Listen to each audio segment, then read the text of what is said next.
빛을 전한 사람들 129강 우리에게도 왕을 주소서라는 제목으로 말씀을 나누도록 하겠습니다.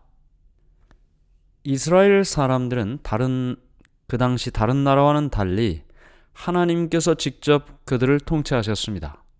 모세 시대 때도 모세와 70명의 장로들 그리고 관원들과 사사들은 하나님께서 주신 그 율법을 통해서 집행할 뿐이었습니다.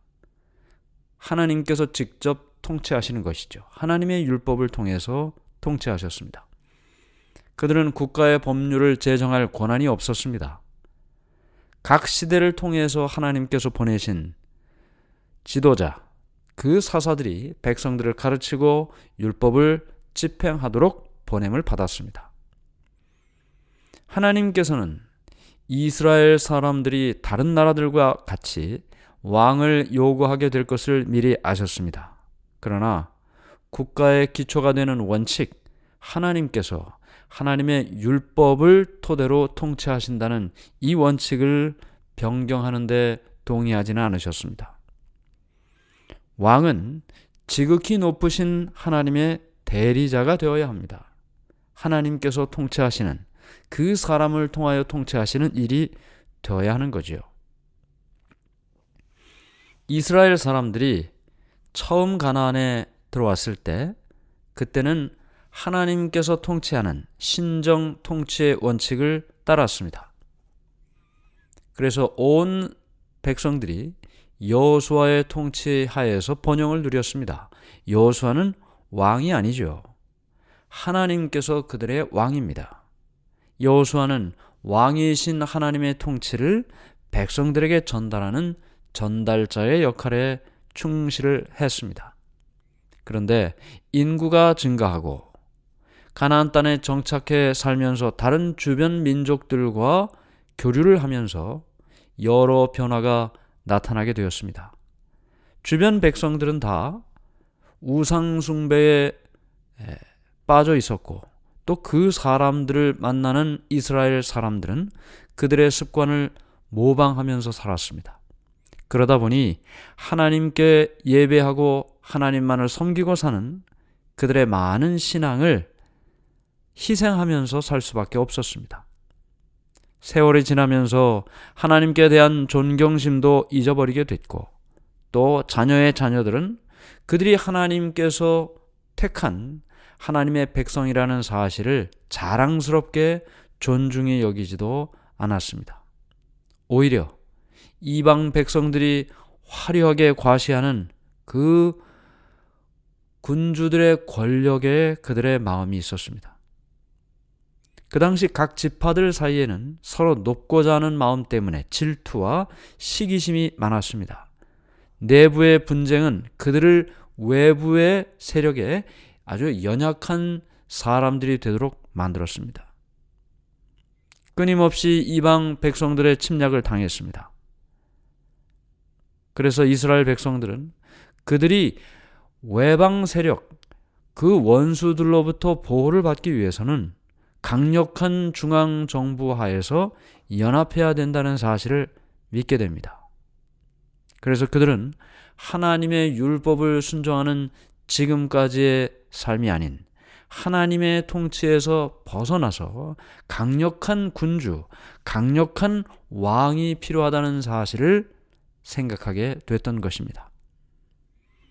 여호수아 시대 이후에 사무엘의 통치 시대만큼 성공적인 시대가 없었습니다. 사무엘을 통해서 백성들은 평화를 경험했습니다. 사무엘은 사사였고 선지자였고 제사장이었습니다. 사사는 구원자라는 뜻이라 그랬죠. 이방 백성들로부터 그들을 구원해내는 사람입니다. 사사 시대에 여러 사사들이 있었습니다. 사무엘은 마지막 사사입니다. 그리고 선지자고 제사장이다. 이 선지자라는 것은 하나님 편에서 백성들에게 하나님의 뜻을 전달하는 사람입니다. 사무엘은 최초의 선지자입니다. 제사장은 백성들 편에서 하나님께 백성들의 죄를 용서받도록 하는 대표자입니다. 이 방향이 좀 틀리죠. 선지자는 하나님 편에서 백성들에게 말씀을 전하고 제사장은 백성들 편에서 하나님께 백성들의 죄를 용서받도록 하는 대표자의 역할을 했던 것입니다. 그런데 이 사무엘은 이제 마지막 사사이면서 또 최초의 선지자로서 백성들에게 하나님의 말씀을 전했고 또 백성들의 죄를 하나님께 고하는 제사장의 역할도 했다는 것입니다. 사무엘은 백성들의 행복을 위해서 열심히 봉사했습니다. 그 모든 백성들이 그 나라 안에서 평화롭고 행복하고 부강한 나라가 되도록 열심히 봉사했던 것입니다. 질서는 회복됐고 모든 사람들이 경건한 삶이 점점 많아졌습니다. 불만의 정신도 한동안 없었습니다. 그러나 선지자 사무엘은 나이가 들었습니다. 결국 혼자 그 일을 할 수가 없었고 그가 했던 모든 책임을 다른 사람과 나눠서 분담할 수밖에 없었는데 다른 사람이 누구냐면 바로 그의 두 아들들이었습니다. 그의 두 아들을 임명해서 그를 보좌하게 했습니다. 사무엘이 라마에서 그의 봉사를 했고 또 이 아들들은 브엘세바에서 있으면서 그 나라의 모든 일들, 백성들을 재판하는 일을 그가 했습니다. 그런데 문제가 생겼습니다. 사무엘은 많은 백성들의 동의를 얻어서 그 아들들을 그 책임을 맡겼는데 그렇게 임명을 했는데 사실 그들은 그 일을 하기에 합당한 사람들이 아니었습니다. 하나님께서는 모세를 통해서 이스라엘의 모든 관원들이 의롭게 재판하고 과부와 고아를 공정하게 다루고 뇌물을 받지 말아야 한다는 특별한 명령을 주셨습니다. 그런데 이 사무엘의 아들들은 뇌물을 받고 돈 준 사람들이 승리하게 하는 판결을 내렸습니다. 이 사무엘의 아들들은 사무엘이 모든 사람들에게 감동을 주고자 했던 그 열심히 노력했던 하나님의 말씀에 충성했던 그런 일들에 귀를 기울이질 않았습니다. 아버지를 본받질 않았습니다. 우리는 이 이야기를 보면서 누구와 비슷하다는 생각을 하게 됩니다. 누군가요? 사무엘을 그 성소에서 어린 시절부터 잘 돌봐주었던 엘리 제사장. 그 엘리 제사장의 아들들도 그랬죠. 결국 사무엘도 엘리 제사장의 전철을 밟게 되는데 아들들을 제멋대로 하도록 방임해 두었습니다. 그들을 견책하거나 권고하거나 충고하거나 또 때로는 가혹하게 느낄 정도로 엄하게 벌하지 않았습니다. 그 결과 그들은 그들의 품성과 생활에서 완전히 벗어나는 삶을 살게 되었던 것입니다. 결국 이들의 이와 같은 일들을 바라보면서 백성들은 불평을 하기 시작했습니다. 그리고 오랫동안 그들의 마음속에 염원하던 일을 사무엘에게 말하게 되었습니다. 이스라엘 모든 장로가 모여 라마에 있는 사무엘에게 나아가서 그에게 이르되 보소서 당신은 늙고 당신의 아들들은 당신의 행위를 따르지 아니하니 열방과 같이 우리에게 왕을 세워 우리를 다스리게 하소서. 왕을 세울 수 있도록 해달라는 것입니다. 사실 이 말은 사무엘이 들을 때는 굉장히 무시당하는 말이었습니다. 사무엘에 대해서는 아무런 불평을 하질 않았어요. 그는 성실하게 백성들을 위해서 봉사했습니다. 지혜롭게 통치했습니다. 사람들이 다 인정했습니다. 이 나이 많은 선지자인 사무엘은 이 백성들이 왕을 세울 수 있도록 해달라는 이 요구가 자신이 생각할 때는 자신이 잘못한다라는 것으로 느꼈습니다.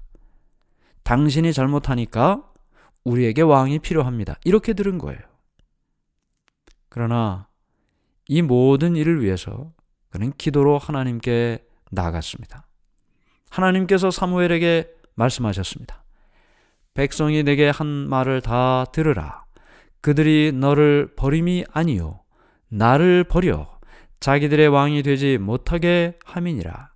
내가 그들을 애굽에서 인도하여 낸 날부터 오늘날까지 그들이 모든 행사로 나를 버리고 다른 신들을 섬김같이 내게도 그리 하는도다. 하나님께서 사무엘에게 말씀하셨습니다. 백성들이 한 말을 들어주라는 것입니다. 너를 버리는 것이 아니고 나를 버리는 것이다. 내가 애굽에서부터 지금까지 그들을 구원하고 인도하여 왔지만 그러나 다른 모든 백성들처럼 나를 버리고 우상을 섬기는데 너한테도 그렇게 하는 것이다. 결국은 하나님께로부터 그 모든 이야기를 들은 이 사무엘은 하나님의 말씀을 따라서 자신이 무시를 당한 것이 아니고 하나님이 무시당한 것이라는 사실을 알게 됩니다. 그리고 하나님의 말씀으로 위로와 용기를 또 얻게 되었습니다. 이스라엘이 최대의 번영을 누리던 시대는 그들이 하나님을 왕으로 인정하고 살던 때였습니다. 하나님께서 주신 율법을 순종하고 살 때였습니다. 그렇게 살 때 비로소 다른 민족보다 하나님을 믿는 이 이스라엘 백성들이 우월하고 우수하다는 그런 인정을 받던 시대였습니다. 모세는 하나님의 계명에 대하여 이스라엘 백성들에게 이렇게 이야기를 했습니다. 신명기 4장 6절 열국 앞에 너희의 지혜요 너희의 지식이라. 그들이 이 모든 규례를 듣고 이르기를 이 큰 나라 사람은 과연 지혜와 지식이 있는 백성이로다 하리라. 이 큰 나라 사람은 누구라고요? 지혜와 지식이 있는 백성이다. 하나님을 따르는 너희가 큰 나라 사람이고 큰 나라 백성이라는 것입니다. 그러나 이제 그들이 하나님을 떠나고 하나님의 말씀을 떠나고 하나님의 율법을 떠나고 그래서 하나님 대신 왕을 세울 수 있도록 해달라는 그 선택은 그들을 하나님의 백성으로 만드시려는 하나님의 계획이 실패했다는 것을 말하고 있는 것입니다. 그것은 하나님께서 그렇게 하신 것이 아닙니다. 그들이 그것을 선택한 것입니다. 많은 경우에 있어서 사람들이 잘못된 선택을 하고 나타난 그 결과를 하나님 왜 저에게 이런 일을 허락하십니까? 이렇게 이야기할 때가 많습니다. 그러나 대부분의 경우에 있어서는 그들이 하나님의 말씀에 떠나서 그 길을 선택함으로 나타난 결과인 것입니다. 하나님께서는 선지자들을 통해서 이스라엘이 왕의 통치를 받게 될 것이라고 예언하셨습니다. 하나님께서는 백성들이 자신들의 선택을 따르도록 허락하셨습니다. 왕을 세우는 그들의 선택을 허락하셨습니다. 호세아는 하나님께서 분노하심으로 그들에게 왕을 주셨다고 호세아서 13장 11절에 말씀하셨습니다. 그들이 왕을 요구했기 때문에 하나님께서는 그것을 인정하신 것입니다. 그 길이 그들에게는 좋지 않은 결과가 나오는 일임에도 불구하고 그들이 그것을 선택했기 때문에 그것을 고집했기 때문에 하나님께서는 그것을 막지 않으셨던 것입니다. 아니요, 막을 수가 없었던 것입니다. 우리는 바로 왕이 모세의 요청에도 불구하고 마음을 강팍해하고 이스라엘 백성들을 보내지 않은 것을 기억합니다. 하나님께서 왜 모세에게 바로 왕에게 가서 말하라고 했을까요? 그냥 나가게 하실 수도 있었죠. 그 목적은 바로에게도 애굽 사람들에게도 하나님을 믿을 수 있는 기회를 주셨던 것입니다.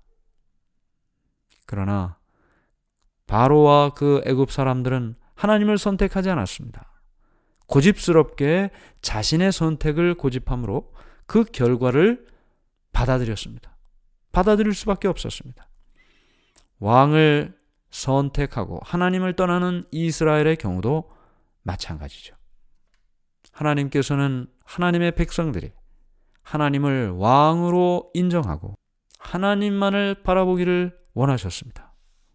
그들이 하나님을 의지하고 있다는 것을 그들이 느낄 때 그들은 끊임없이 더욱더 하나님께로 가까이 나가게 될 것입니다.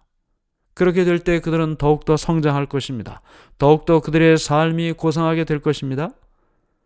그리고 하나님의 백성으로 부름받은 높은 표준에 오르는 자들이 될 것입니다.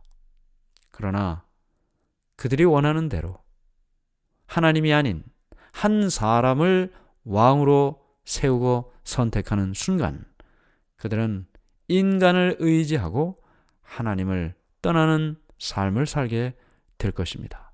그래서 하나님께서는 그 일을 원하지 않으셨던 것입니다.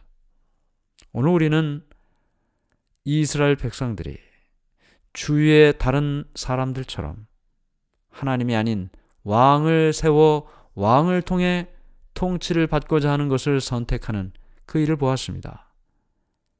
하나님이 왕이 되어야 하는데 하나님이 아닌 다른 것을 왕으로 생각하고 사는 삶. 하나님께서는 하나님만을 왕으로 바라보고 살기를 원하십니다. 그렇게 될 때 하나님의 사랑의 율법을 통해 그들이 순종하게 되고 그런 모든 일들을 통해 하나님과의 사랑의 관계가 맺어질 때 그들은 다른 어떤 사람들보다 복을 받는 하나님의 백성이 될 수 있기 때문입니다. 하늘에 계신 하나님 아버지, 오늘 우리는 누구를 왕으로 모시고 살고 있습니까? 돈을 왕으로 생각하고 살고 있지는 않습니까? 내 인생에 최선을 다하는 노력을 왕으로 생각하며 살고 있지는 않습니까? 하나님만을 바라보고 하나님만을 왕으로 인정하고 섬기고 사는 우리의 삶이 되게 도와 주시옵소서. 예수님의 이름으로 간절히 기도드리옵나이다. 아멘.